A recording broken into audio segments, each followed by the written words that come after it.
a gavel, but I would bang it. I'll bang my virtual gavel on my desk here.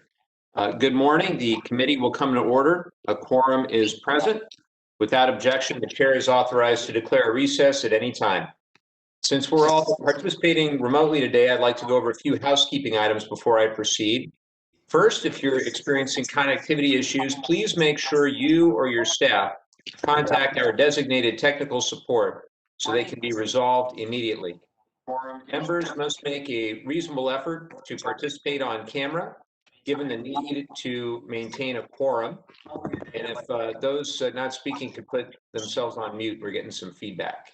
Connectivity issues, please make sure you or your staff. Thank you. Members must make a reasonable effort to participate on camera, given the need to maintain a quorum. It is committee policy that members will remain muted when not recognized, just like turning your microphone on and off during an in-person hearing. This is out of courtesy to all members on the committee and so that background noise does not interfere with another member who is recognized to speak. When you're recognized, you will need to unmute your microphone. If you wish to be recognized, please raise your hand and communicate through staff that you wish to be recognized. Unmute your microphone and ask to be recognized. If you wish to have a document inserted into the record, please ask for unanimous consent and have your staff email the document to veteransaffairs.hearings@mail.house.gov. It will be uploaded to the committee document repository. Please keep in mind that you'll need to refresh the repository page as it does not automatically update. Without objection, members will be recognized in order of committee seniority for questioning witnesses today. This will make it easier for me to ensure all members participating have an opportunity to be recognized. Does any member have a question about the conduct of this hearing with members participating remotely? Hearing none, I will now recognize myself for an opening statement. Again, thanks everybody. I want to thank you for joining us online today as we hold our final hearing of the House Veterans Affairs Committee Economic Opportunity Subcommittee for the 116th Congress. The purpose of today's hearing is to review the work that we've done this Congress, and we've done some great work, and to further examine how the COVID-19 pandemic is impacting veterans, and importantly, to begin the process of building a plan for the 117th Congress so that all of us, Congress, the new administration, and stakeholders such as our VSOs who are represented here today can hit the ground running together on day one. I recognize that this committee will look different in the new year. I hope very strongly to continue as the chairman of this subcommittee, but regardless of the makeup of the subcommittee, I hope that I can speak for all of us in saying that these issues that we've worked on will remain priorities for our respective offices. And we owe it to the members who will join this subcommittee in the next Congress to give them a head start in understanding how the COVID-19 pandemic has impacted veterans' livelihoods and what relief is needed. Just on Friday, we saw new numbers from the Bureau of Labor Statistics. They certainly were an eye-opener to me, that veterans' unemployment actually rose to 6.3% in November. So at the beginning of the pandemic, as we know, it went up to over 11%. It was dropping, went down to, I believe, 5.9, and then we saw that it went back up. And that's even as the overall unemployment rate continued to decline. That translates, that 6.3% translates into about 550,000 veterans who were looking for employment last month, out of roughly 8.7 million working age veterans who are able to work. Clearly, COVID-19 is not behind us, it is in front of us. And it's imperative that this Congress acts swiftly on measures such as H.R. 7105, legislation that I offered with my friend, ranking member of the full House Veterans Affairs Committee, Dr. Phil Rowe, to create new rapid retraining employment programs to support veterans who are out of work due to COVID-19. The 116th Congress is not over yet, and I remain hopeful that some or even many of the issues that we hear about today can still be passed into law this month. And for those watching at home, there is still a lot of work that the House and Senate must do before the new year. And that includes a long list of veterans policies passed by the House, but outstanding in the Senate. And here's just a small list. improvements to the quality of education that veterans receive, reforms to reach our goal of eliminating veteran homelessness, temporary COVID-related measures to help VA and veterans weather this storm, employment protections for our service members, expansion of the VA home loan program to serve more veterans, improved benefits for the families of fallen service members, and a host of other measures. In addition, next year will present new challenges to veterans, and I'm looking forward to hearing from our witnesses to hear what new issues this committee needs to focus on after the first of the year. Finally, as we enter an especially difficult winter, we should all remember those less fortunate than ourselves. COVID-19 has placed many families on the brink of homelessness and food insecurity. It's estimated that the pandemic has left 15 million more households wondering where their next meal will come from. It's tragic and unacceptable that in a nation like ours, so many would be forced to go without basic necessities. If you are, or if you know, a veteran facing homelessness, please call VA's National Center for Homeless Veterans at 877-4AID-VET for assistance. That's 877-424-3838. And if you or someone you know needs help putting food on the table, I urge you to contact USDA's SNAP information line at 1-800-221-5689. I know these are trying times, but I want to assure everyone watching that this committee will continue working to deliver COVID-19 support to our veterans and to our families nationwide. And with that, I now would like to recognize my friend, the ranking member from Florida, Gus Bilirakis, for his opening statement. Thank you. Thank you, Mr. Chairman. I appreciate it, and very well said, by the way, with regard to helping our heroes during this epidemic. Thank you for holding this important hearing, of course, as we look ahead to the 117th Congress. There's no doubt that the COVID-19 pandemic has upended the lives of American veterans.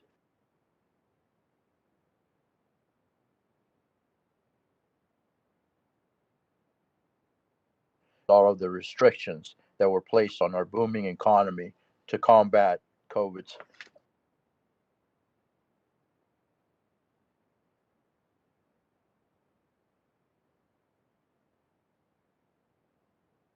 Estimated 500,000 veterans who were unemployed last month.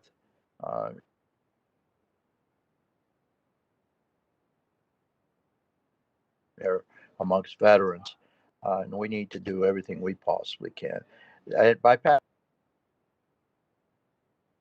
passing your bill, do not paint the full picture of the impact of COVID-19 has had on veteran employment, as they do not include the thousands of veterans, especially women veterans, who have been forced to leave the workforce. These numbers also do not include the veterans who have seen their income or hours cut.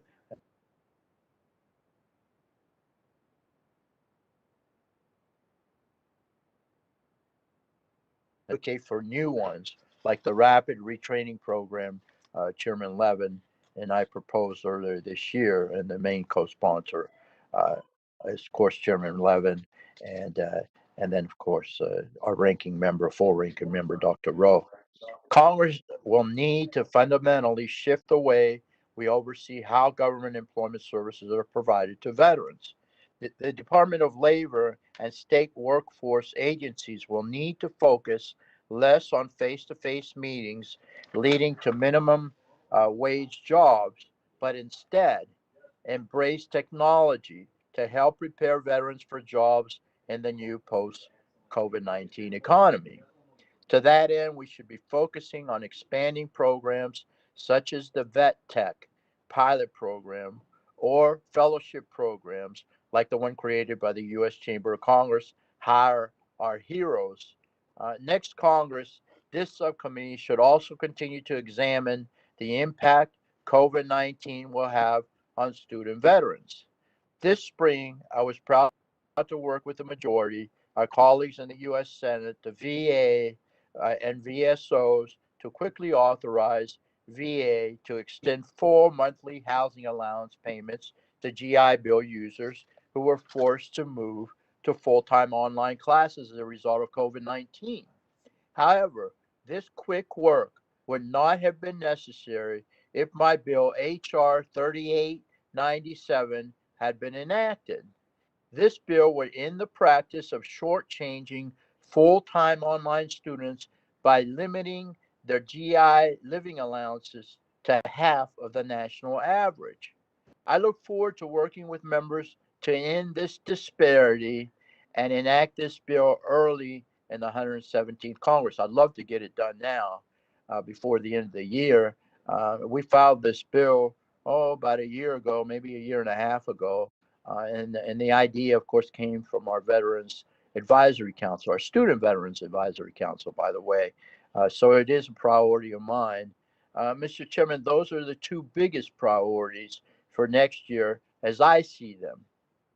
But I plan on spending the rest of this hearing in full listening mode. I look forward to hearing from the diverse groups of veteran organizations we have with us today as they lay out what they believe should be the subcommittee's priorities in the next Congress.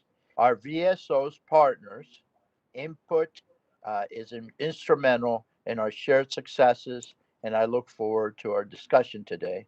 I want to wish Ashlyn for congratulations from TAPS on your engagement. And again, before I yield back, Mr. Chairman, I'd like to take a moment and thank the chairman for his friendship and bipartisanship this Congress.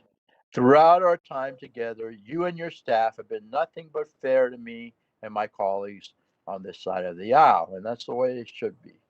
From helping push to enact the much needed reforms in the Ryan Cools specialty adaptive housing law to our current efforts to get other economic priorities enacted in the end of the year package and our work on tackling veteran homelessness. I thank you for your commitment to working with us to help America's veterans. It's been an absolute pleasure, and I look forward to continuing our productive bipartisan friendship and working together with you in the future. I know we can do real good work together as we have done in the past. I also want to thank my staff here on the committee, John Clark, who's done an outstanding job, and Grayson Westmoreland for the outstanding job that they've done the past 2 years. They really have. Much of the bipartisan success that we've been able to accomplish this Congress has been due to the no small part of the hard work John and Grayson, and I might add my staffer, my personal staffer, Chris, has done an outstanding job, Chris Jones. And he's from your part of the country, Mr. Chairman. He does a great job for our veterans. And they've negotiated. They're negotiating and advocating again for our nation's veterans. I'm grateful to have been able to work with them this Congress and look forward to more success. And together, we'll work together in the upcoming Congress as well. Let's hope so, God willing. And I also want to recommend, I know it's very tough during the COVID-19 pandemic, but there are ways to do it with social distancing. But I've had veterans jobs fairs over the years, specifically for veterans, and they've been extremely successful. So I'm considering doing one next year. But again, we'll follow the proper protocols. Last one that I did strictly for veterans, we had over 700 veterans. And I know that they were successful in attaining good paying jobs, high-tech jobs in most cases. So thank you very much, Mr. Chairman, and I yield back. Well, I thank the ranking member very much for his continued spirit of collaboration and collegiality, and look forward to working with you in the new Congress. And just so you know, Mr. Ranking Member, the first minute or so, you were a little bit, the connection was a little choppy, and then it was fine for the rest. So if there's anything that you want to repeat from the first minute or so, during Q&A, take any extra time you need, again, in the spirit of collegiality and cooperation. So we want to make sure everybody's heard from, but truly grateful to continue our good work together. And as Chairman Takano, there he is. Okay, so it's a great honor and privilege to get to recognize for an opening statement someone who has done, I think, just an extraordinary job of chairing the House Veterans Affairs Committee in the 116th Congress, and I know he'll do an equally outstanding job in the 117th Congress. I've gotten to learn so much watching you, Mr. Chairman, and grateful you've joined our subcommittee, and I'd love to recognize you for an opening statement. Thank you, Chairman Levin, and I want to also thank Ranking Member Bilirakis for holding this important hearing on the priorities of veteran service organizations as we continue to fight COVID-19 and how we can help veterans recover from the health and economic crisis. And I thank you for your kind words, Chairman Levin. Your enthusiasm for the responsibilities you've undertaken has been inspiring. It was inspiring to hear Ranking Member Bilirakis praise the bipartisan spirit in which you have chaired this very important subcommittee. And I congratulate you both. You have both, had amazing and important legislative accomplishments this year, both Ranking Member Bilirakis and yourself. Legislative accomplishments that really will forward the action in serving our veterans. It is often stated what I'm about to say, but we are in unprecedented times. We do know that there's light at the end of the tunnel. Multiple vaccines are being developed and manufactured as we speak. So there is hope, to recover from this pandemic by the end of next year. But the economic ramifications will be long lasting. I'm seeing reports of veterans unemployment among veterans exceeding that of the general population. Those whose program of education or job training was interrupted, those who have been out of work, and those who could not pay their rent and mortgage will not be made whole once the vaccine is widely available. So we don't have the luxury to wait until next year, until the next Congress, to start devising a strategy to help our country's heroes, which is why we are here today. So thank you very much for both of you holding this important hearing of the Economic Opportunity Subcommittee. And I yield back. Well, again, I thank the chairman for all his great work on behalf of our veterans, and looking forward to working together for a long time to come. I also wanted to just briefly mirror the comments of the ranking member with regard to our terrific staff, our committee staff. They work very well together, but I want to thank Justin, Chris, and Julian, and then of course Faith Williams on my personal staff. All do a wonderful job, and we're really in debt to them. None of this work can happen without all the good behind the scenes committee staff work that's happening, and also the collegiality between our respective staffs. Gus, I think really speaks well to there being hope for us all in Congress. So we look forward to keeping up that good work. And I would like to now turn to our witnesses who have been waiting patiently. So I thank them all for that. Joining us on today's panel, we have Mr. Pat Murray, Director of National Legislative Service of the Veterans of Foreign Wars, Mr. John Kamen, Assistant Director, Veterans Employment and Education Division of the American Legion, and he has the best Zoom background, I think, as well. That's pretty cool. Ms. Maureen Elias, Associate Legislative Director of the Paralyzed Veterans of America. Great to see you.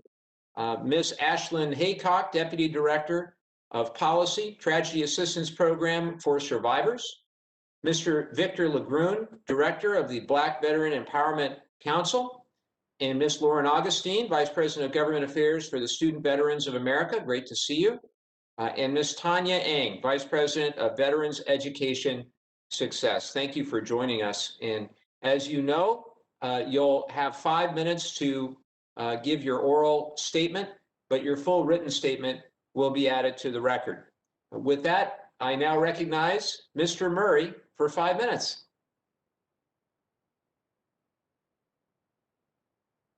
Chairman Levin, Ranking Member Bilirakis, and members of the subcommittee, on behalf of the men and women of the Veterans of Foreign Wars of the United States Phoenix Auxiliary, thank you for the opportunity to provide remarks on VFW priorities before this subcommittee.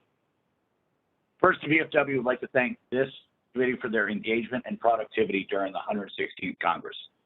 These past 2 years, the House of Representatives have passed 74 veteran bills, 28 of which have become law, many originating in this subcommittee. We appreciate the cooperation and bipartisanship of all the members of this subcommittee, and would especially like to thank your respective staffs for all the hard work they put in to make this committee as productive as it is. There are a few proposals that were introduced by this subcommittee that frankly have stalled in the Senate and unfortunately do not look like they're going to pass this Congress. The VFW would like to see proposals such as auto grant improvements, the rapid retraining program, fourth administration, vet tech expansion, and others to be reintroduced at the start of next Congress, so hopefully they can be passed into law in the next session. But I'd like to take this opportunity to talk about some larger new issues the VFW would like to focus on in the 117th Congress.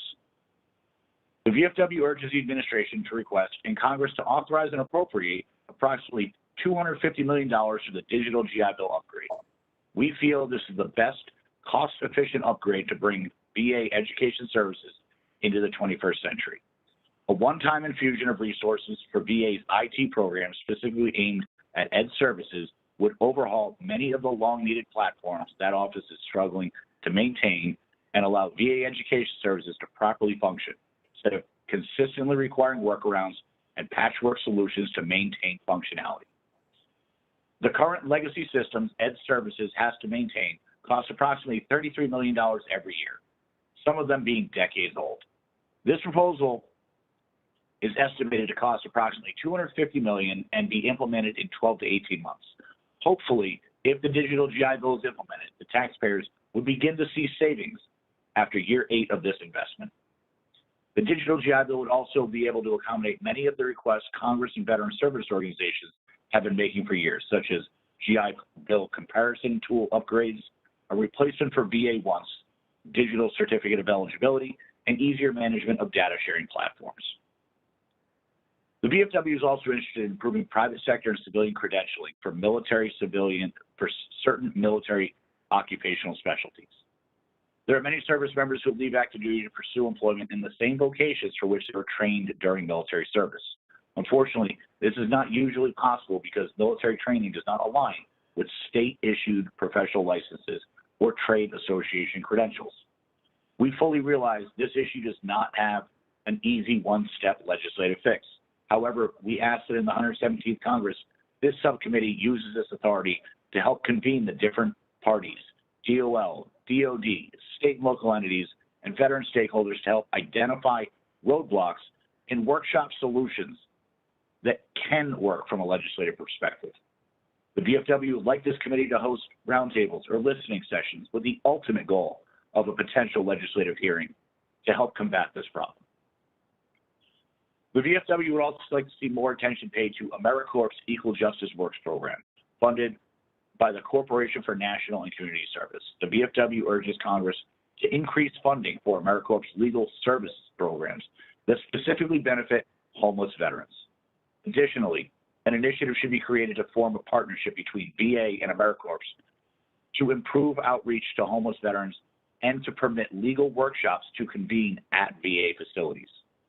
The VFW recommends consolidating the available resources offered by AmeriCorps and various veteran legal clinics under one umbrella and using VA facilities to conduct these workshops. We feel this would greatly help the outreach and effectiveness of these legal services for veterans. Finally, the VFW believes the current scale for GI Bill housing allowance does not offer full parity for students attending school online. In 2020, the COVID-19 pandemic pushed most education classes to an online-only format for extended periods of time. This highlighted the need to revamp the housing payment scale for online training. The VFW recommends a standardized payment model for all online education training that sets a standard rate closer to the in-person payment rates for all GI Bill beneficiaries utilizing online or distance learning. Online platforms for learning have evolved much closer to the in-person classroom experience in recent years. While the VFW still believes in-person classes offers many tangible and intangible benefits, the development of online platforms have significantly closed the gap between in-person and online classes in the past few years. Chairman Levin, this concludes my testimony. I'm prepared to answer any questions you or the subcommittee members may have. Thank you. Thank you, Mr. Murray. Appreciate it very much. I now recognize Mr. Kamen for 5 minutes. Chairman Levin, Ranking Member Bilirakis, and distinguished members of the subcommittee, it's a pleasure to join you from the Legion's Washington, D.C. bunker. On behalf of National Commander Bill Oxford and our nearly 2 million members of the American Legion, we thank you for the opportunity to testify about our economic priorities in these unprecedented times. As the largest veteran service organization in America, we strive to ensure that all veterans have the opportunity to provide, with honor and dignity, the economic necessities of life for themselves and their families. I take a second to also applaud the ranking member for his work on job fairs. We've been navigating the digital job fairs ourselves. We've held fairs in Texas and North Carolina, and we'd be happy to coordinate with the staff because it's certainly a new area of these digital fairs. Now, the circumstances of this hearing are extraordinary, with the unemployment rate, as the chairman mentioned, really doubling since January of 2020, with over 550,000 veterans now out of work. We highlight this with no apprehension that this struggle is shared with that of our friends, family, and neighbors as we adjust to this new, ever-shifting normal. In front of us is a harsh winter with fears compounded by congressional uncertainty. But the House Veterans Affairs Committee has demonstrated that substantial collaboration is possible, and this subcommittee remains, I believe, the crown jewel of that bipartisan spirit. We need luminaries, and we're dedicated to helping you pass legislation that empowers veterans' education, small business, and employment pathways. Not just because it needs to be done, but because America learned from it. Before there was Social Security, we had disability compensation and pension. Before there was a Fannie Mae or Ginnie Mac, we had the VA Home Loan Program. And before there was a Higher Education Act, there's the GI Bill. America has always been dedicated to investing in the citizens that have put their lives on the line for her defense. And more often than not, when we do that, we learn how we can enfranchise the rest of the country as well. With this perspective, I will discuss 3 separate topics: education, apprenticeships, and small business. Concerning education, the American Legion is indeed concerned that the COVID-19 epidemic has exacerbated economic conditions that will lead to more predatory recruitment targeting of veterans from bad actor institutions. An October report by the National Student Clearinghouse has shown that undergraduate enrollment at for-profit institutions has risen 3% since last year, in contrast to a precipitous 9.4% drop in community college enrollment. Now, these numbers are not altogether unexpected, as many for-profit schools are positioned to meet the needs of non-traditional students eager to adapt to new workforce conditions. But good actor or bad, the GI Bill's inclusion on the 10% side follows as an albatross incentivizing aggressive targeting of veterans to balance against the Title IV student aid. Until this loophole is closed, veterans will continue to be pursued as a counterweight that makes sound economic sense for institutions. Now, the positive news is that the Senate has reached consensus as to the existential threat that this faces to veterans' education, with bipartisan sponsorship of S-2857. The American Legion calls on members of this subcommittee to help shepherd this common sense and long overdue legislative fix into law. While we stand in agreement with the need to build higher education pathways for our veterans, more must still be done to bridge the world of education with the world of work. In 1937, Congress passed the historic National Apprenticeship Act, which empowered the Department of Labor to codify rules and regulations empowering registered apprenticeships as means of gainful employment. Now, the National Apprenticeship Act of 2020 will reauthorize this bill for the first time in its 87-year history, codifying many of the regulations in the statute and modernizing them to meet the needs of today's workforce through targeted grants and partnerships. Such modernization would not be complete without recognizing the unique potential veterans have to take advantage and succeed in apprenticeship opportunities. The American Legion applauds Congressman Connor Lamb and Brian Fitzpatrick's successful efforts to secure critical veteran provisions in this bill, and we encourage its immediate passage in the Senate. Finally, I would like to share a new resolution ratified by our executive committee over our fall meetings. With resolution number 13, Support Buy American Policies within the federal government, the American Legion now officially supports legislation and policies that incentivize the return of manufacturing from overseas and the creation of more domestic manufacturers, including veteran-owned small businesses. This is not to ignore that we live in a globalized economy. Advocating for wholesale insourcing of oil products and decoupling our economy from the world is not an option. However, we must be honest and concede that as a nation, we have become more reliant on foreign source products for our safety and protection from the spread of COVID-19. As a nation, we must chart a new course to eliminate dependencies from foreign sources for some products that have national security and strategic importance. The Buy American Act only requires that goods purchased by the federal government are 50% manufactured in America. A substantial amount of raw materials and components made in the USA labeled goods are still sourced from overseas. This has to change. The government must programmatically incentivize the domestic manufacturing, emergency supplies to protect manufacturing jobs and prevent supply chain breakdowns in future pandemics. The American Legion appreciates the opportunity to share our priorities with the subcommittee. I'd be happy to answer any questions you might have. Thank you and happy holidays. Thank you, Mr. Kamen, and happy holidays to you as well. I now recognize Ms. Elias for 5 minutes. Chairman Levin, Ranking Member Bilirakis, Chairman Takano, and members of the subcommittee. Paralyzed Veterans of America, or PVA, would like to thank you for the opportunity to discuss our priorities for the 117th Congress concerning how our nation can best support our veterans, particularly those with disabilities, through the pandemic and beyond. I would like to take this opportunity on behalf of PVA to thank the committee and especially Chairman Levin and Ranking Member Bilirakis for your diligent efforts to ensure the Ryan Cools and Paul Benny Specially Adapted Housing Improvement Act of 2019 made it across the finish line. This benefit will help so many veterans remain safely in their homes. We believe that Congress and the administration will have a tremendous opportunity in the coming year to improve benefits for the most severely disabled veterans and empower them to fully participate in the recovery of our nation's economy. My oral statement today will highlight 3 key areas of focus: transportation resources available through the VA, employment services and supports to help unemployed and transitioning veterans, and finally, VA IT infrastructure needs. First, this pandemic has shown a spotlight on the need for catastrophically disabled veterans to have access to an adapted vehicle to get them to and from healthcare appointments, work, school, and to meet family obligations. Public transportation schedules have been dramatically reduced in some areas due in part to local restrictions implemented to address the spread of the virus. Fear of exposure to COVID-19 and the prospect of an adverse outcome should they contract the virus also decreases the willingness of high-risk veterans to rely upon others to assist them with their transportation needs. Thus, one of our top 2021 legislative priorities will be improving transportation assistance for the most severely disabled veterans.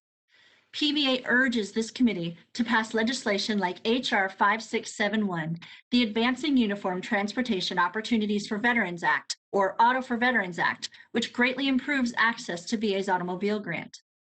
Additionally, we ask that you institute a grant program or other benefit for veterans with non-service connected catastrophic disabilities like spinal cord injuries or disorders towards the purchase of an adaptive equipment to empower these veterans with the ability to transport themselves to medical appointments, employment, and activities of daily living such as grocery shopping.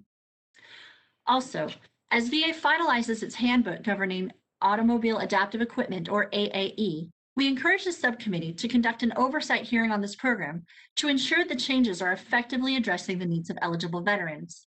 Require VA to establish a task force of VA and Veterans Service Organization experts to write and review recommendations for reimbursement of AAE, and direct VA to set in place a mechanism to review the effectiveness of the AAE program. Second, even before the pandemic, employment rates for veterans with significant disabilities, including many PVA members, consistently lagged behind those of their counterparts without disabilities. We are concerned that those who were previously facing challenges in the employment landscape are seeing these challenges exacerbated by the COVID-19 pandemic and the current economic recession. Getting veterans back to work requires more than a one-size-fits-all solution. We need a shift in focus and more targeted allocation of resources focused on populations who need the most support to get them into jobs that are in demand. Public-private partnerships, non-traditional solutions, and legislation aimed at rapidly retraining veterans into high-demand jobs will play a large part in any successful effort to get veterans back into the labor market. Many federal employment programs primarily focus on younger veterans transitioning from military service, whose disabilities have little to no impact on their ability to gain and maintain employment, which means veterans with significant disabilities, older veterans, and those in remote areas who continue to face significant employment challenges, including high unemployment and underemployment, are left behind. Federal programs must expand their focus to ensure they are meeting the needs of these populations.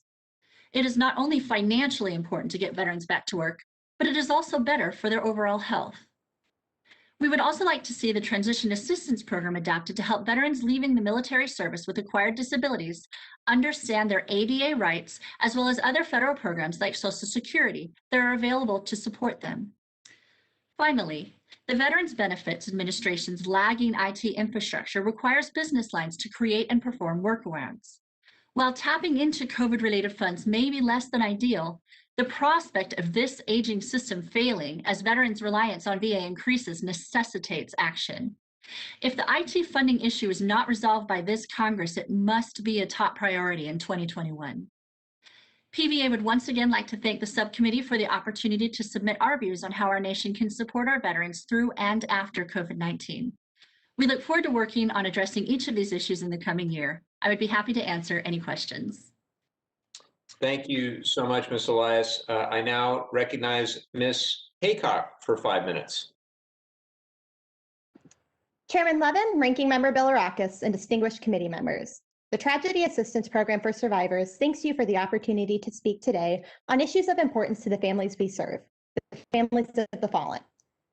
TAPS has many legislative priorities for the 117th Congress and several outstanding priorities before this committee that we believe will pass before the end of the year. Today, we will address 3 issues we would like to see legislation for next year. Allowing surviving spouses who remarry to retain education benefits, guaranteeing in-state tuition for Chapter 35 recipients, and expanding eligibility for the Fry Scholarship to those who die in the line of duty during the 120-day released from active duty period. A long-term goal for TAPS is to secure the right for surviving spouses to remarry at any age and retain their benefits.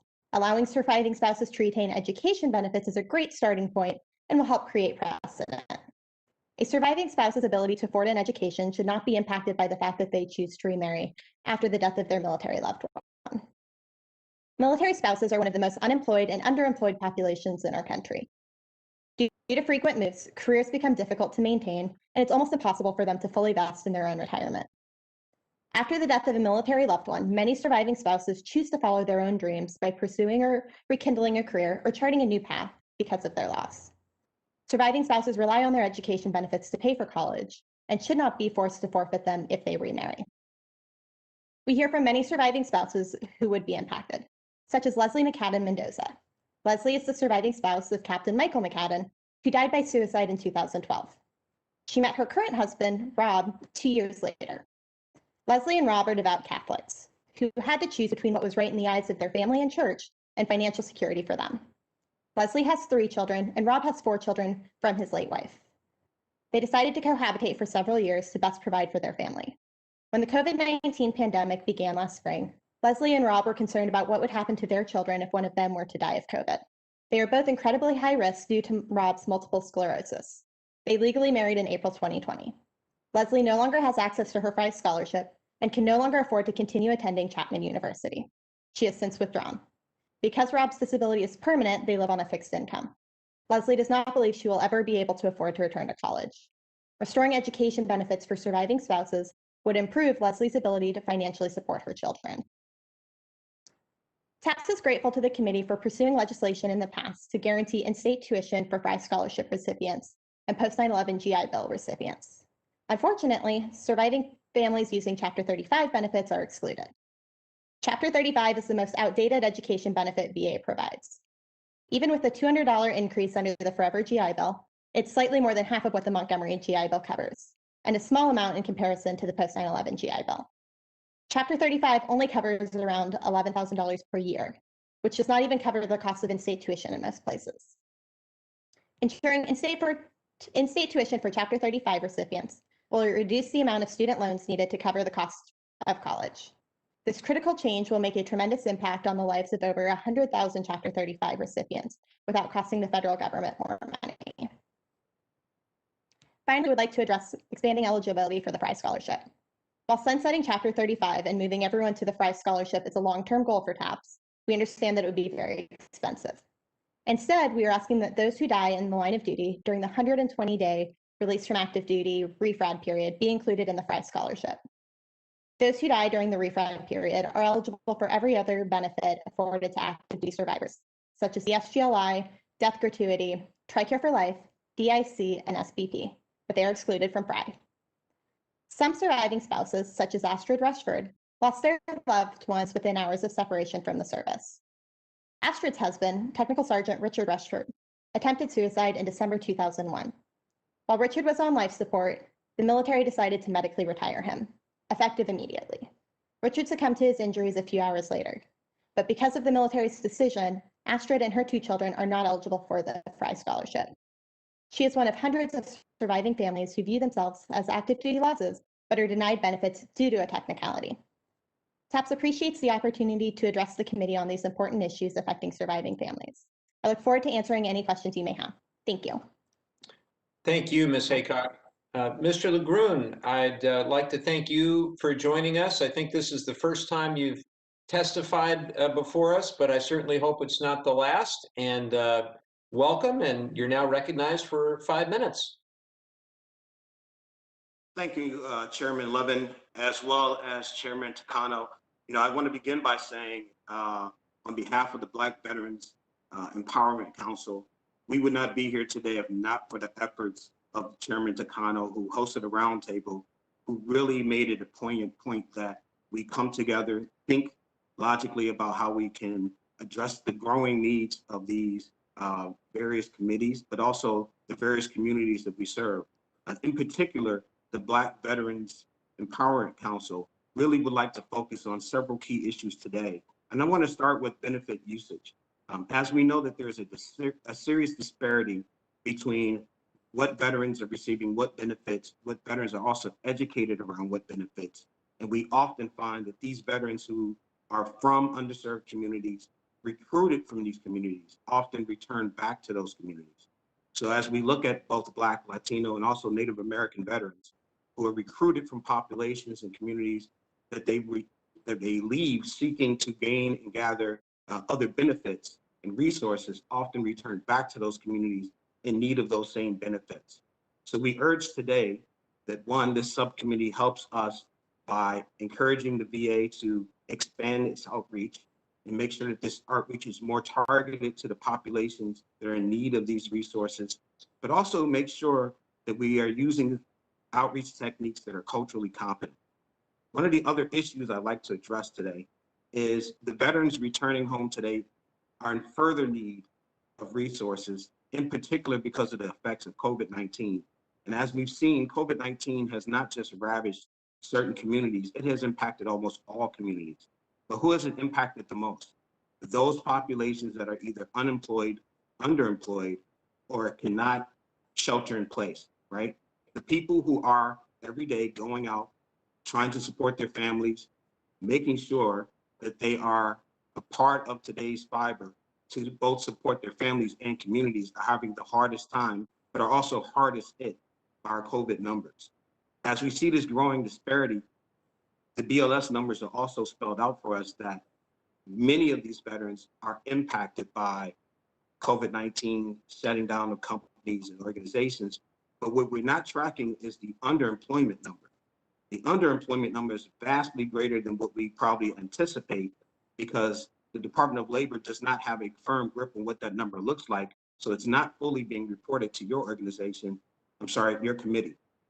So again, we really do need the weight of this subcommittee to ensure that we're bringing in organizations like the VA, the VBA, HUD, as well as Department of Labor vets to ensure that we're wrapping our arms around the veteran population in the most trying time. We are not going to be out of this just because we have a new vaccine.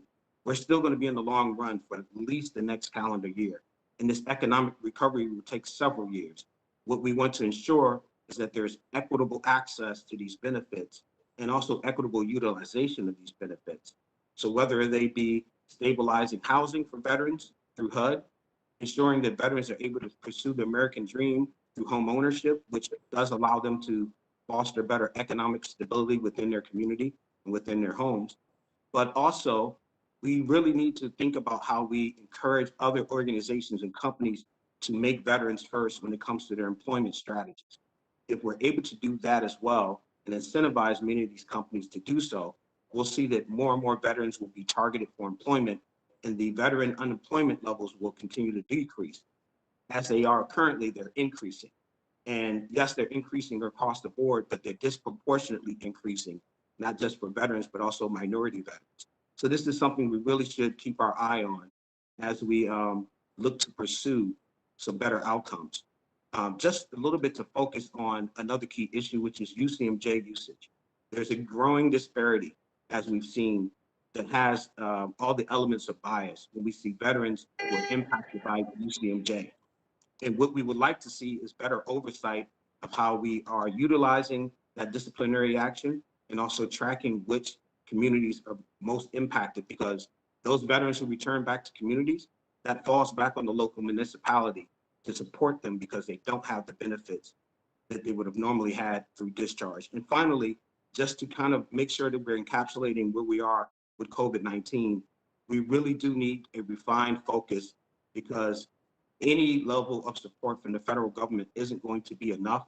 We literally need to make sure that we're shoring up those nonprofits and NGOs that are there to support and serve those veterans before people fall into a more destitute situation. Thank you for your time, and I yield the floor. Thank you, Mr. Lagrune. Appreciate it very much. I now recognize Ms. Augustine for 5 minutes. Chairman Levin, Ranking Member Bilirakis, and members of the subcommittee, thank you for allowing Student Veterans of America to testify on our priorities for the next Congress and how COVID-19 is impacting our community. With more than 1,500 on-campus chapters, Student Veterans of America is committed to the empowerment of yesterday's warriors. Through a supportive network of chapter leaders, SVA works to transform the skills and experience of student veterans to ensure they achieve their greatest potential. Thanks to the hard work of you, your staff, and your counterparts in the Senate, we are at the 1 yard line with a list of long-standing priorities, such as expanding in-state tuition, strengthening student protections, and increasing access to transition assistance, with the hope that so many of these priorities will be sent to the President's desk in the next couple of weeks. We are excited about the possibilities for what is next. As a caveat, the majority of our policy priorities stem from direct interactions with student veterans at our programs, including our national conference. NatCon 2021 will be held virtually February 19th and 20th and is shaping up to have record-breaking attendance. We look forward to finalizing our full list of legislative priorities soon after it concludes and sharing them with this subcommittee. However, based on what we've already heard, we are committed to centering on a new mindset. The GI Bill is the front door of the VA. According to VA's Journey Map, using the GI Bill is oftentimes one of the first interactions a newly transitioned veteran will have with VA. Getting that interaction right, making a good first impression, is critical to a lifelong positive relationship with VA and a successful transition overall. We can create the most generous benefits, easiest access to care, and build in the greatest assurances of quality. But if we overlook how those benefits are perceived and received by veterans, are we doing them justice? This is a big idea, and we admittedly do not have every answer for what this front door needs to look like, but today we are calling for the start of that conversation. We do know it has to include things like providing VA dedicated and sufficient funding to modernize its education IT systems, addressing the friction points between GI Bill and higher education administration, and looking at the daily lives of student veterans and how we support their journey as a whole. We look forward to working together with you and our chapter leaders to explore the specifics of how we make the GI Bill the best front door possible. Additionally, as is the case for many Americans, we know COVID-19 is having significant impacts on the education and well-being of student veterans, which will need to continue being addressed next year. We've surveyed veterans across the country for the past several months on a variety of topics, including their thoughts on the pandemic. While we will gladly share the entirety of the data with any interested office, we did want to highlight a few key points today. Roughly half of respondents shared their monthly income is either not enough to pay bills or leaves little left over after paying bills. Nearly 6 in 10 student veteran parents report an issue with loss of childcare or school closures negatively impacting their ability to work. More than 80% have some concern about COVID-19 impacting their academic goals or delaying progress towards a degree or certificate, and more than 80% have a pessimistic view of the economy. We recognize much of what can be done to address these COVID-19 concerns reside outside the work of this subcommittee, but student veterans are depending on you to be their voice and advocate in all ongoing COVID-19 conversations. Specific to this subcommittee, some of our first recommendations are to review and study the emergency needs specific to the GI Bill uncovered this past year and take a two-pronged approach to preventing future mass confusion and concern. First, as an immediate assurance, Congress should consider codifying the flexibilities created earlier this year, which can be activated immediately when a national emergency is declared. Having something ready to deploy will prevent the need for Herculean legislative efforts in the future and allow for more effective GI Bill governing in emergencies. Second, and a much larger and long-term effort, we know the patchwork of flexibilities is just that, a patchwork, and inherently not perfect. A more sustainable emergency solution should also be studied, and any in-depth review of COVID-19's impact should also ensure additional government programs like unemployment are not inadvertently overlooking student veterans and their own emergency responses. Beyond COVID-19 specific conversations and our big picture idea of GI Bill being VA's front door, rest assured, SVA will continue to support and identify policies that improve the daily lives and well-being of student veterans and their families, increase the efficacy of government programs such as closing the 90-10 loophole, and elevate the success and value of an educated veteran population. We look forward to working with this subcommittee and the whole of Congress to better serve and support our student veterans. Thank you. Thank you, Ms. Augustine. I now recognize Ms. Ang for 5 minutes. Chairman Levin, Ranking Member Bilirakis, and members of the subcommittee, thank you for the opportunity to testify today. Given the current national crisis and recession, it is more important than ever that veterans are provided access to high-quality programs that will help them secure successful civilian employment. We would like to provide the following recommendations to help ensure a strong return on investment for the hard-earned GI Bill benefits of veterans during the COVID crisis and beyond. First, we encourage the subcommittee to ensure student veterans have the same protections as other students in quality in online learning. During COVID, many colleges have moved their classes online. Unfortunately, we have heard from students that instead of having direct interaction with their professors, they have spent their time watching YouTube videos. YouTube is not a suitable substitute for face-to-face contact with professors, especially when there are platforms that allow for large attendance and lecture-like presentations directly from the professors. The subcommittee could borrow from the distance learning rules at the Education Department. Second, we urge the subcommittee to ensure veterans have the same rights as other students in the quality of VA education programs. Veterans count on the GI Bill to help them with smooth transition to a successful civilian career.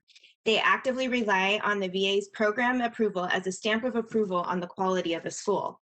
Unfortunately, the statutes governing program approval are outdated, referencing classes taught over the radio, for example, and are quite lax, allowing many veterans to be negatively impacted by substandard and even fraudulent programs before the problems are discovered. For example, why were standards for GI Bill approval so low that programs such as Fast Train College and Ready Retail Center were eligible? Recently, veterans reached out to us about a Facade Bible College and a dog training program. Both schools take veterans' GI Bill benefits, including their housing, fail to provide any substantive education, and treat the veterans as if they are indentured servants. And one even threatened the veteran for filing a complaint to the VA. The problem is likely to be exacerbated during COVID as low quality and predatory colleges are increasing enrollment and are dramatically ramping up their advertising and recruiting. They are the only sector that is increasing enrollment right now. To ensure veterans get at least some benefit from their GI Bill at approved schools, we recommend the subcommittee enhance program approval criteria by requiring minimum quality metrics that are readily available through the Education Department's public data. This includes student earnings, student debt, cohort default rates, graduation rates, licensure pass rates, faculty credentials, financial stability, ensuring schools are not under law enforcement or regulatory cloud at the time they apply for VA approval, and requiring schools to spend at least 1/3 of the tuition they charge VA on the veteran instruction. There would be no burden on state approving agencies to require schools to report and attest to these metrics, which many schools already report to the Education Department. This last metric may be less familiar to the subcommittee, so I would like to discuss this a bit more. Just as the subcommittee recently required public universities to charge VA no more than in-state tuition to educated veterans, so too the subcommittee should ensure private colleges do not overcharge VA for high tuition they are not spending on the veteran's education. Most colleges spend more on instruction than they charge the veteran. For example, the State University of New York Polytechnic Institute spent 220.9% of tuition revenue on instruction. On the flip side, there are 107 schools approved for the GI Bill that charged VA a high tuition but spent less than 20% of the tuition on instruction. Only 1 in 5 of these schools had better than a 50% graduation rate or better than 50% of their graduates earning more than a high school graduate. And there are 4 schools that failed to spend even 10% of tuition on the veterans' education, but instead spent nearly 40% of tuition on marketing and recruiting. The same marketing and recruiting deemed fraudulent by every state and the FTC. We urge you to protect veterans, the VA, and taxpayers by requiring schools to spend at least 1/3 of the tuition they charge VA on veterans' education. Our second set of recommendations relate to direct help for veterans, including require an orderly school closure process, automate GI Bill restoration based on VA enrollment records without requiring paperwork from the veteran, restore GI Bill benefits if a student claims he or she was defrauded by the school and there is government evidence of such fraud, prohibit retroactive adjustments of GI Bill eligibility if there was no fraud by the veteran, ensure VA's debt collection remains paused during COVID, and revise the statute to prohibit aggressive debt collection. Additionally, we would like to see continued movement towards improving the GI Bill, a comparison tool in VRNE. We also support the request of our colleagues and ask the subcommittee to ensure VA has adequate IT funding. Finally, Oh, you're muted, Ms. Ng.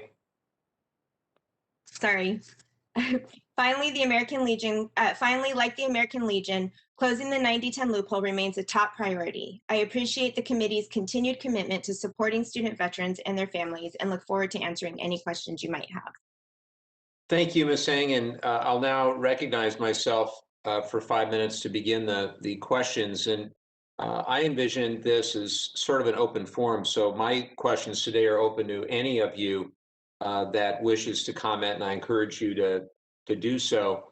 With the increased unemployment rates that we're seeing, that a number of us spoke to, we certainly have to continue our focus on education and employment-related programs in the new Congress. This committee, as you know, has made or proposed many temporary changes in veterans' education and employment programs to mitigate COVID-related hardships, including S3503 back in March, the Student Veteran Coronavirus Response Act in April, and the Pandemic Assistance for Student Veterans Act more recently in October. So my question for the group is, in looking at these temporary changes, are there any that you believe should be permanent, and if so, which ones?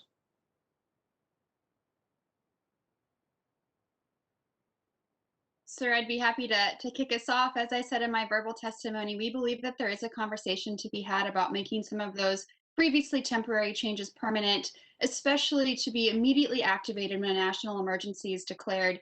It was really a Herculean effort that you and your team in the Senate had to go through to get those 2 emergency bills passed in a time that made it possible for student veterans to have some assurances of their housing payments remaining steady. And the last thing we want to do is put student veterans, or really anybody, in that stressful position again.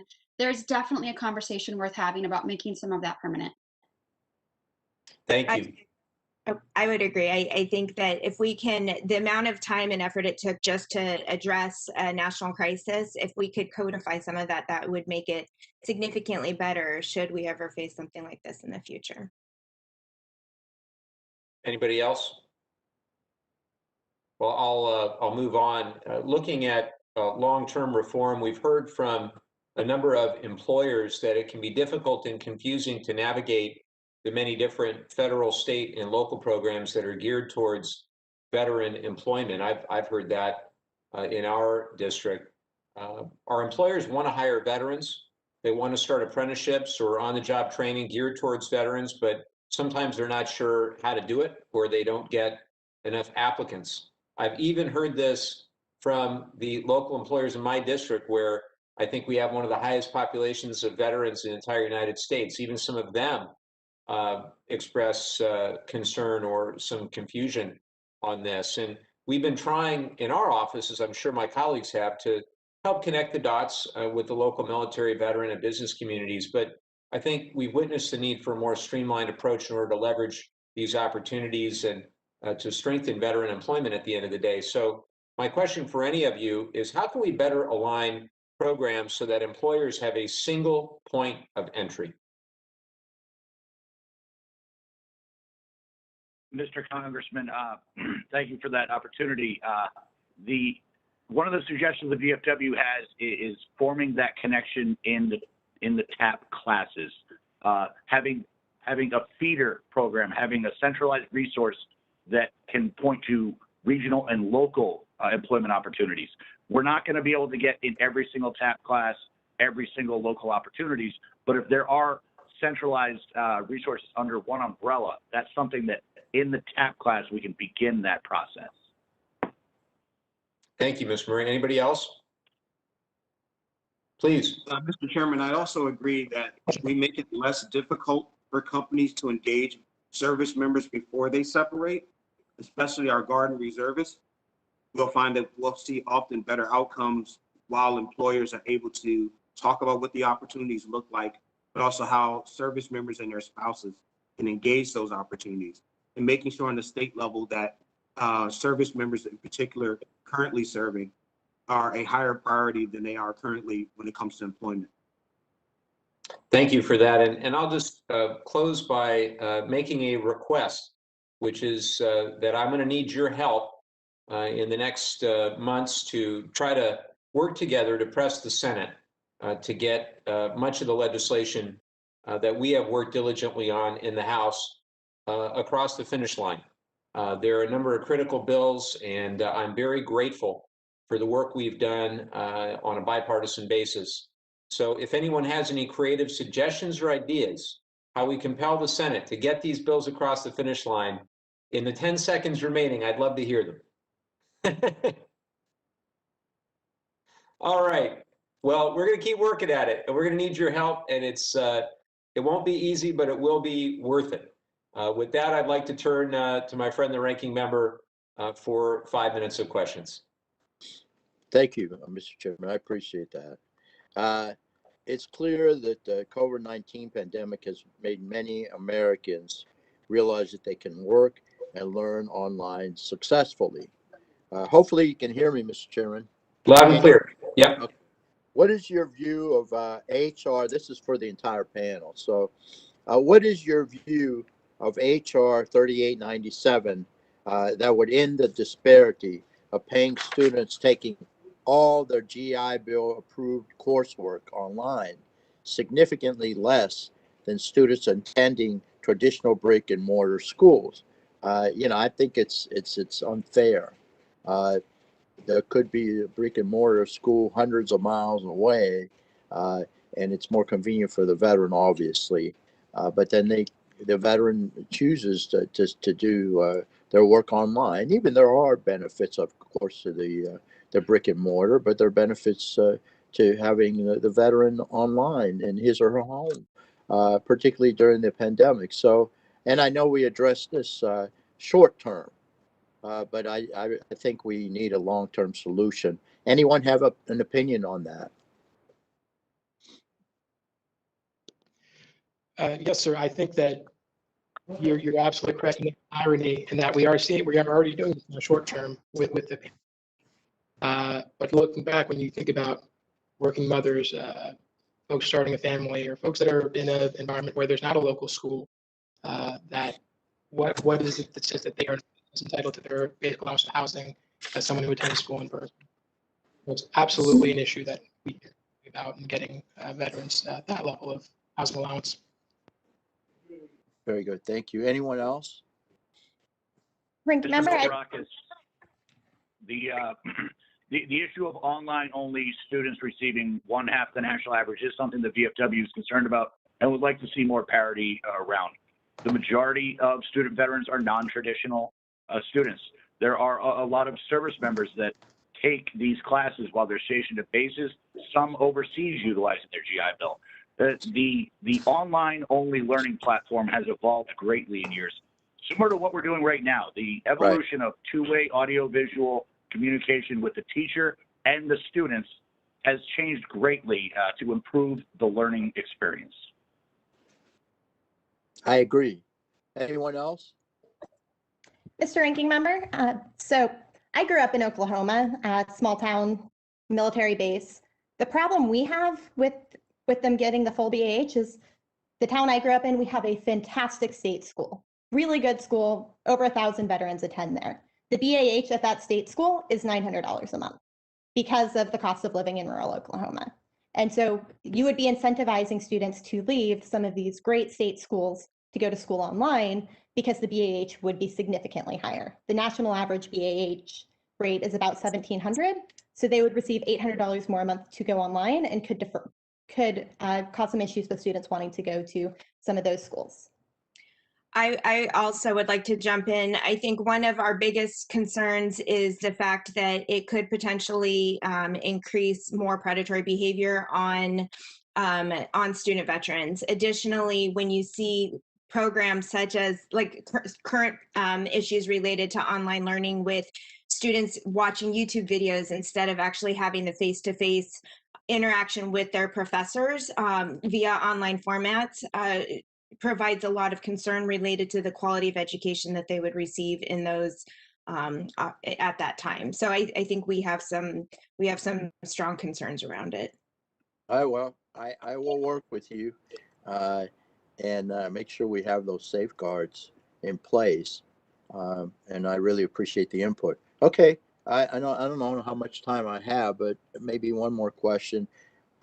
This is for the entire panel again. What is one thing that Congress and a new administration can do in the first 100 days of the next Congress to help veterans face economic hardship as a result of COVID-19? Who would like to go first? Mr. Bilrakis, a very easy solution is fund the vet tech program at a higher level, request higher funds. The program is running out of money because so many people are taking it. That's kind of a good problem. It's showing how popular it is. More resources for vet tech, I think, could help mitigate that problem. Anyone else? Yes, sir. I would echo what Pat said, and then also add there's a wonderful bill, the Rapid Retraining Program, that could definitely help address some immediate needs, quick needs, particularly for people who aren't eligible for the GI Bill. I know that has a lot of support behind it. That's something that can easily happen in the first 100 days of the next Congress. Very good. Thank And you. if I may, really quick, I just want to add, I think most of us have testified about the need to get IT funding into the VBA side of the house. So, the quicker we get that going, the better off our veterans are for success across the board next year. Very good. Thank you. I would also go ahead. Look at how we can better get HUD more involved so that we can better stabilize those veterans who are teetering on homelessness, as well as streamlining any effects that we can with accessing those benefits and therefore further utilization of both disability benefits as well as any additional resources. All right, well, very good suggestions. I really appreciate it. And I hope the Senate is listening to this hearing, Mr. Chairman. I appreciate it. And I'll yield back. I thank the ranking member, and I hope so too.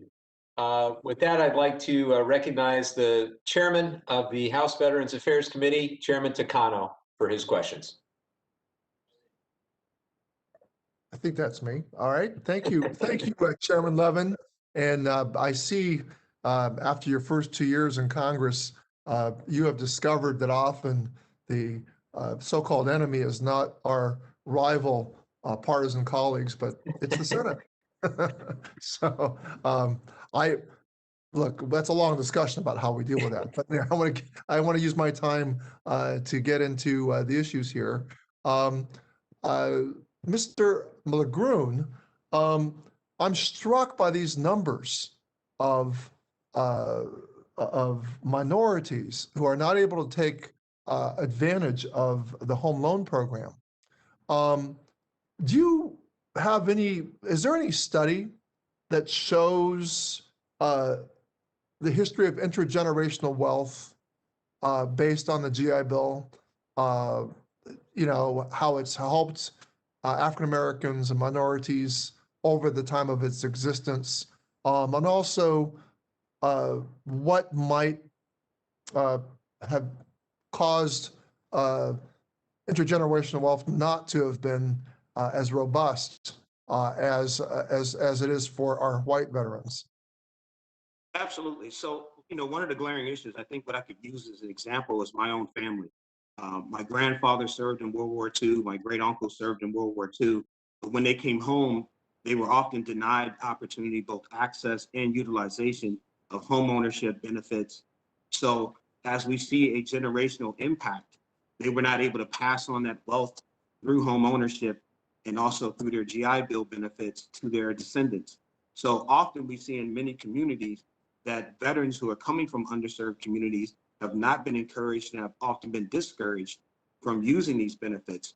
I would love to see a more longitudinal study where we can gather more data on what that impact has looked like, both economically, socially, as well as emotionally for these communities, because many of your constituents, for example, in Riverside have looked at how their family members have benefited or not benefited from military service. And quite frankly, this can often have an impact on manpower and retention as we look to recruit a future force.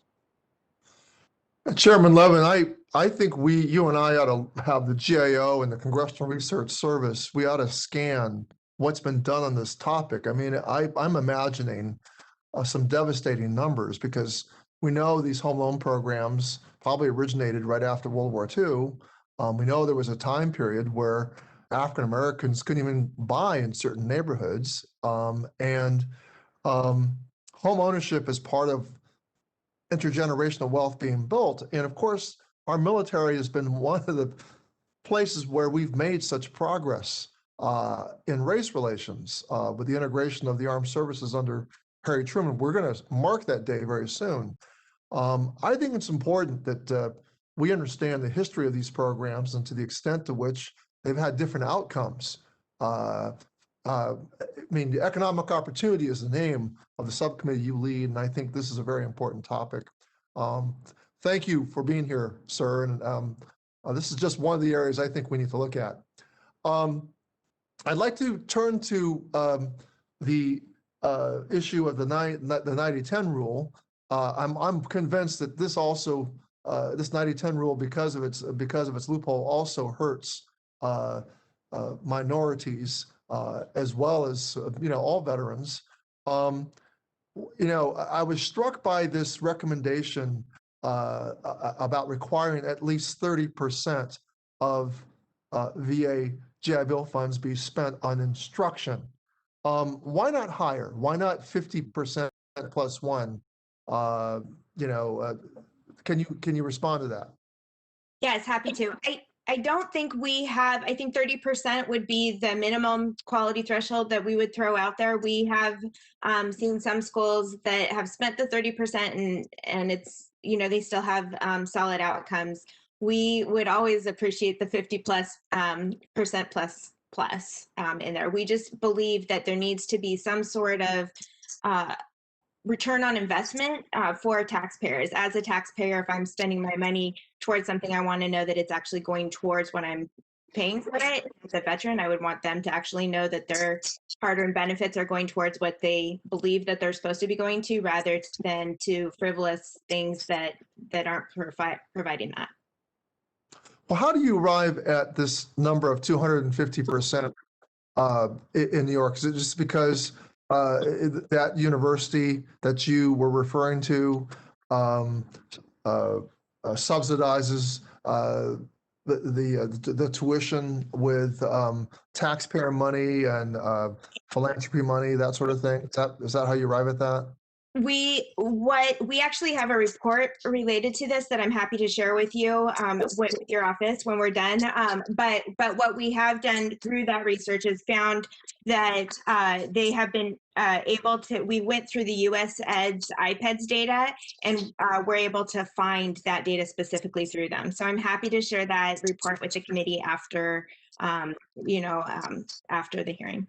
Yeah, I want to understand how you arrive at these conclusions and methodologies.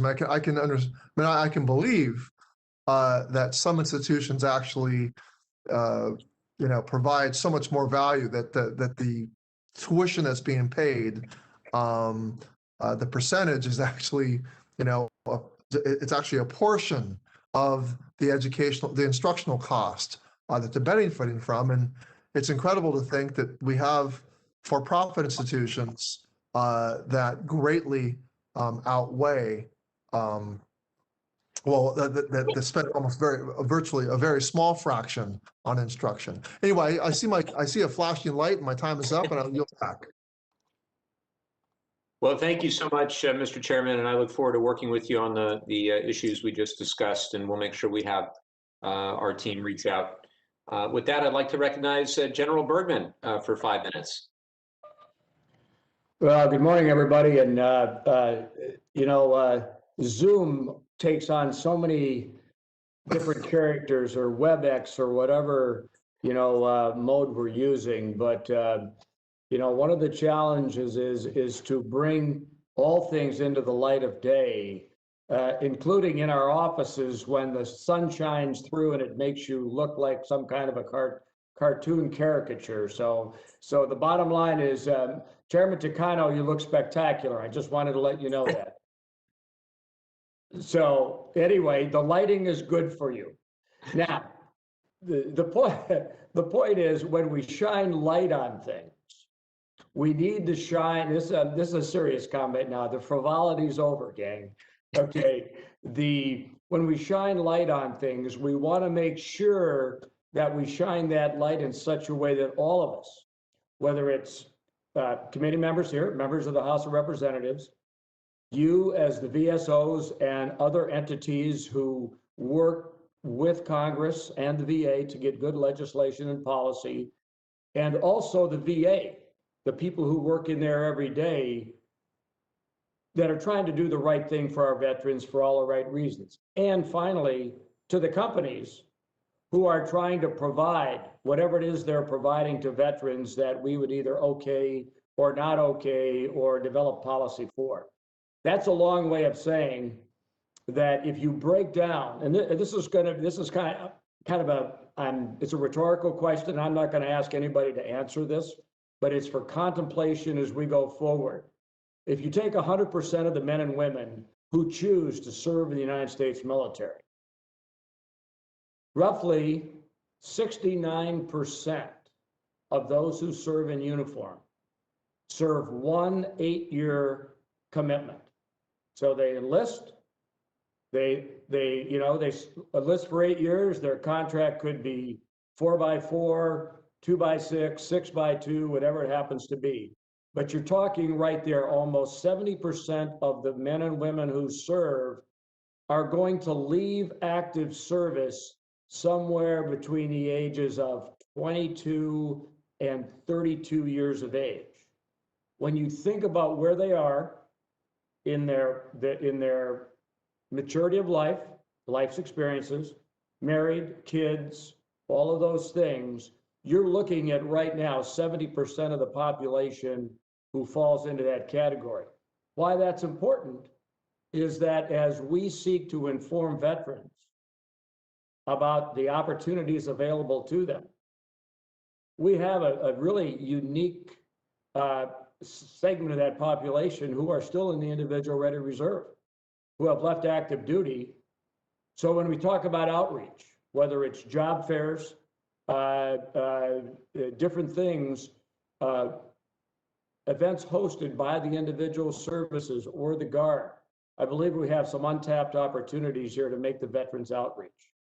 Because I would suggest, if we get any solution that is policy, not law. Law is 100%.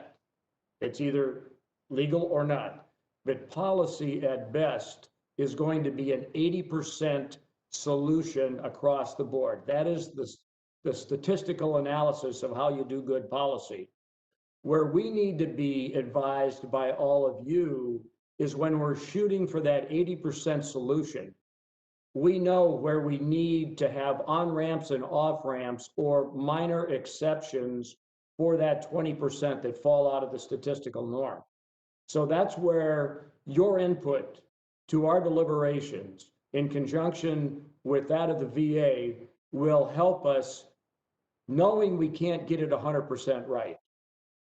We get it 80% right, and then again, make the exception. So I'm just looking forward to our 117th Congress as we move forward with that 80% solution in mind, and then continue to adjust good results for the long term to become great results, knowing that not every program is going to be effective as we envisioned it, but it should meet the needs of the veterans. And if it's not working, we need to stop doing it.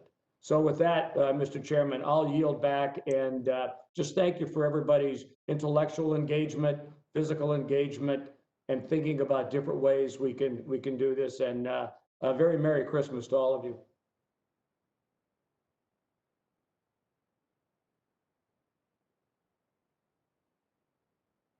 For 5 minutes.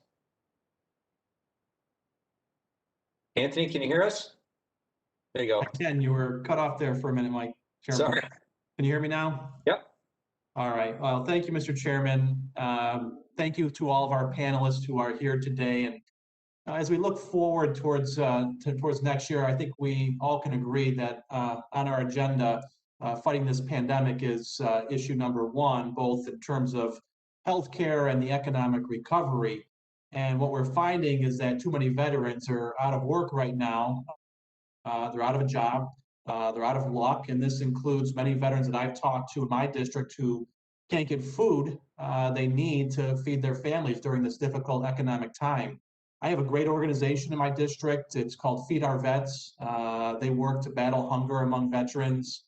They were founded back in 2008 by a local Navy veteran, Rich Sinek. And since then, they've helped to feed something like 20,000 hungry veterans and their families in my area. So after all we've done, I know I'm preaching to the choir here, but after all they have done for our country, we really should not see any veteran ever go to bed hungry, or their families. So Mr. LeGrune, you had mentioned in your testimony the compounding effect food scarcity can have on veterans facing economic difficulties.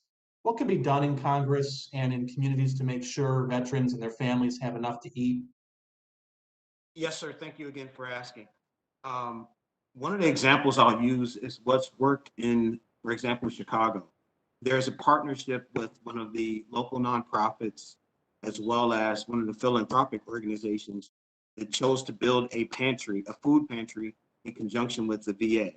And what that's allowed them to do is both access the community of veterans coming to the VA, but also bring other veterans who hadn't engaged the VA system into the same space through this collaboration, that now we can connect them to resources and services, as well as their immediate needs around food. And I think that if we start thinking about what's the best bang for the buck, right? Once we have a stagnant and stationary target, we try to strike as best possible, right? I'm using a little artillery term, but for me, I think opportunities like that is where we really get a huge impact and inroad if we can build better collaborations, not solely put this responsibility on the VA to address the needs of veterans. Our private public partners and municipalities are doing some of this work, but it's not as cohesive as we'd like to see it be.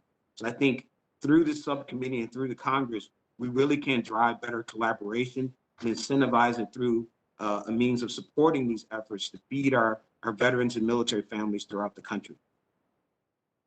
Thank you, Mr. LeGrune. And Mr. Murray, your testimony mentioned underemployment by veterans and their spouses and the need to boost employment opportunities. Can you expand a little bit on that? What would you like to see Congress do to help the veterans most in need as our economy recovers here during this pandemic? Thank you, Mr. Brindisi. As I described, that's not a one-step solution. We truly wish it was, right? We wish there was the easy button to hit. But we think that Congress can use its authority, can use its power and influence to convene the major stakeholders, whether that's DOD, DOL, local and state entities, to bring together folks so that we can find out exactly what the roadblocks are. Maybe can be addressed on the federal level. Our suggestion, as I said, I wish we had one, but I think what Congress can do is truly be a convener for this problem. Thank you so much. I want to shift gears just real quick to Made in America. This is a topic that is very near and dear to my heart. And Mr. Kamen, I want to thank you for mentioning in your testimony the need for the government, including the VA, to buy American. This is something that we have many conversations about in this committee and in other committees. When every country in the world is looking for PPE at the same time, we just can't rely on buying masks and other equipment overseas. We need the capacity to make enough PPE domestically. So I'm just curious, why has the American Legion elevated this issue as one of your priorities? Yes, sir. I think it really, this has been a formative year for us, for our organization, as well as most of our fellow countrymen and women. And we took a survey of our members over their attitudes about coronavirus very on, I believe it was April. And within 3 days, we had over 23,000 responses to what people's concerns were. And we realized then that this is an issue that is going to stay in our members' hearts for a long time, and that it's not going to be forgotten. And that the best way to prepare forward is that we internalize these lessons and protect our supply chains. And it just so happens that there's a cross-section between that and a lot of veteran-owned businesses, which are American, which are struggling to compete in a globalized market. And when it comes to that, our national security posture and our health, it became a common sense resolution that we arrived upon.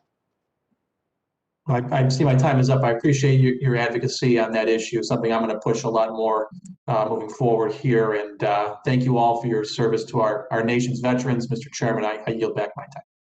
Thank you, Mr. Brindisi. Appreciate it. I'd now like to recognize my friend, Mr. Muser, for 5 minutes. Well, thank you, Mr. Chairman. Thank you all. Thank you very much to our witnesses. Appreciate your informative statements and answers to our questions. Mr. Murray and Ms. Elias, thank you very much for expressing your support for improving the VA's automobile allowance program. We certainly appreciate VFWs and PVAs and all organizations representing our veterans for their support for the Auto for Veterans Act. The Auto for Veterans Act, just as an update, was introduced by myself and Representative Brindisi. We are very pleased that Senator Collins as well is leading the bill in the Senate with bipartisan support. The Auto for Veterans Act expands the existing automobile grant program to allow veterans to receive an additional grant for 10 years after their initial 10 years. As you both pointed out, the one-time grant has such automobiles have an average life of 11 years. So our veterans who have sustained service-related injuries don't have much of an option after the first grant. So this bill greatly improves upon that and is quite necessary. An estimated 2,425 veterans used this benefit in fiscal year 2020. And those who are eligible, by the way, are only those who, for my colleagues, who sustain service-related injuries, loss or permanent loss of both feet, loss or permanent loss of use of one or both hands,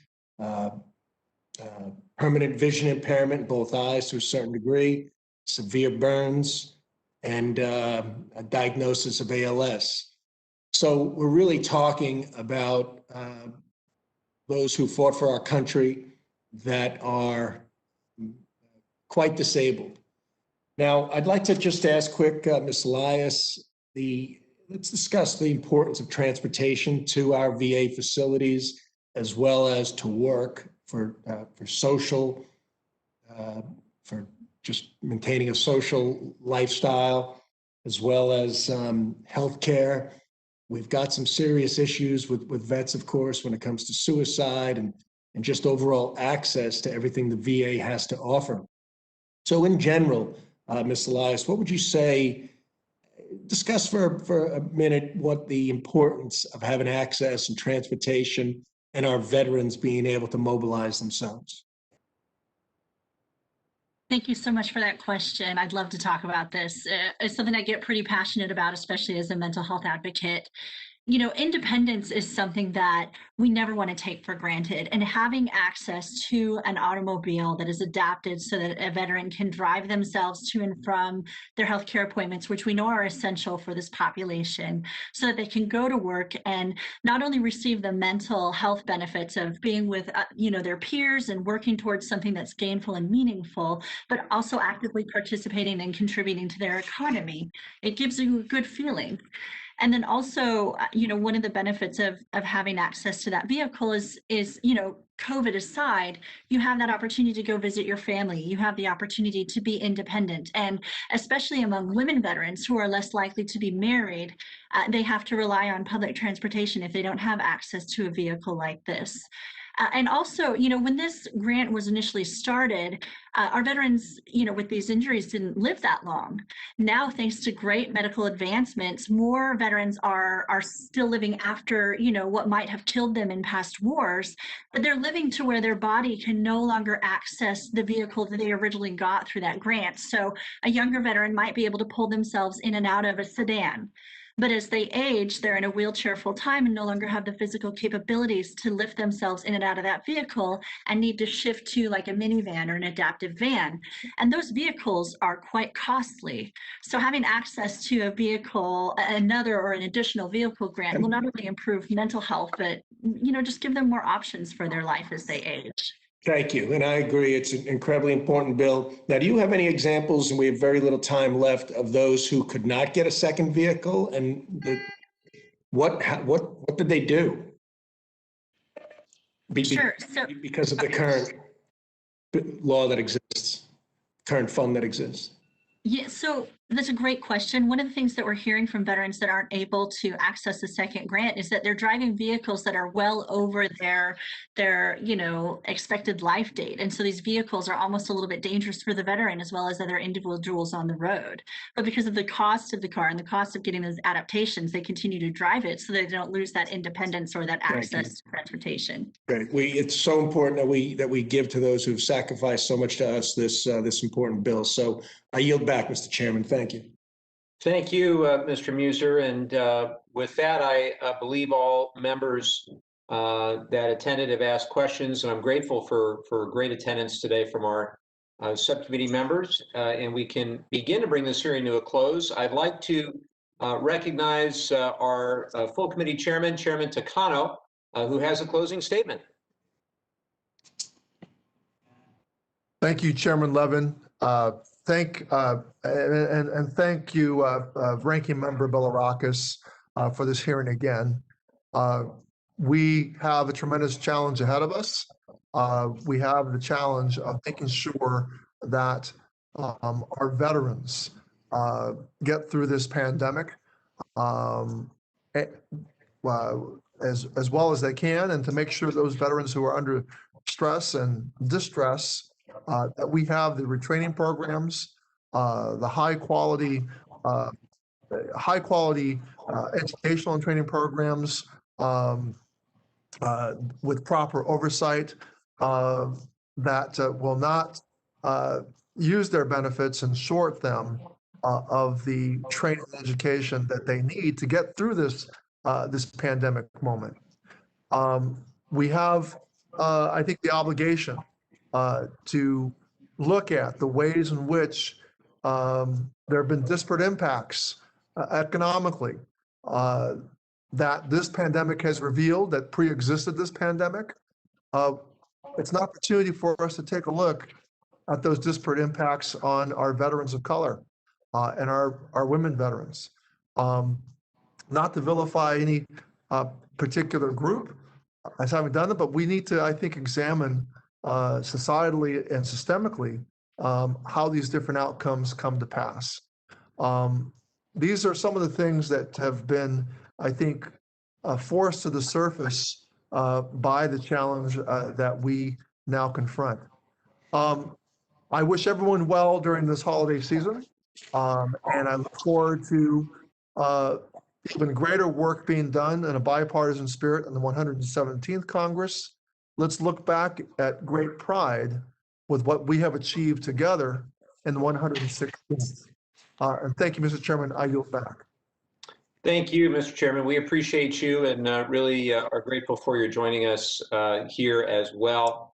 And with that, I'd like to turn for a closing statement to my friend, the ranking member, Mr. Bilirakis. Mr. Chairman, I appreciate it. Again, it's been great working with the entire committee and the staff this term, and I believe we've worked together and accomplished a lot in a bipartisan fashion. And this particular hearing was outstanding, and really the testimony of the VSOs really helped us out a lot, give us a lot of input. And you see where their priorities are for the next term. But I appreciate all of you. Thanks for treating us well. I believe the entire minority was treated extremely well. And, look forward to working with you next year. And I wish that the whole Congress operated the way this subcommittee and the full committee, by the way, does. And again, I know that Dr. Rowe is probably not on, but he's done an outstanding job. What a great patriot, and we're going to miss him greatly. Thank you, and I yield back. Well, I thank the ranking member, and I certainly share that sentiment for Dr. Rowe and his great service, and also your sentiment that I just want to thank our colleagues and also the respective staff just for continuing the work of the subcommittee in a spirit of collegiality, a spirit of collaboration. And my particular thanks to you, our ranking member, and I wish your Florida Gators much success against LSU and I think Alabama after that. Don't tell Garrett Graves I said that, but I wish you much success against LSU, and then good luck against the Crimson Tide. But I wanted to take just a moment also and honor those that lost their lives 79 years ago yesterday at Pearl Harbor. As we know, a date which will live in infamy, and all those who served with honor in World War II, including my grandfather, who's since passed away. But I hope we take that opportunity just to rededicate ourselves to our veterans and to their families. It's been also a terrific honor to get to work with our VSOs. We meet quite regularly. I look forward to that. Hopefully in person again really soon. That will be great. I miss those discussions, but look forward to moving forward aggressively and collaboratively with all of you in the new year to advance these policies. But I thank you all again for a great first couple years in Congress. I'm looking forward to the next 2 years and hopefully a long time to come. With that, all members have 5 legislative days to revise and extend their remarks and include additional materials. And without objection, the subcommittee stands adjourned. Thanks, everybody.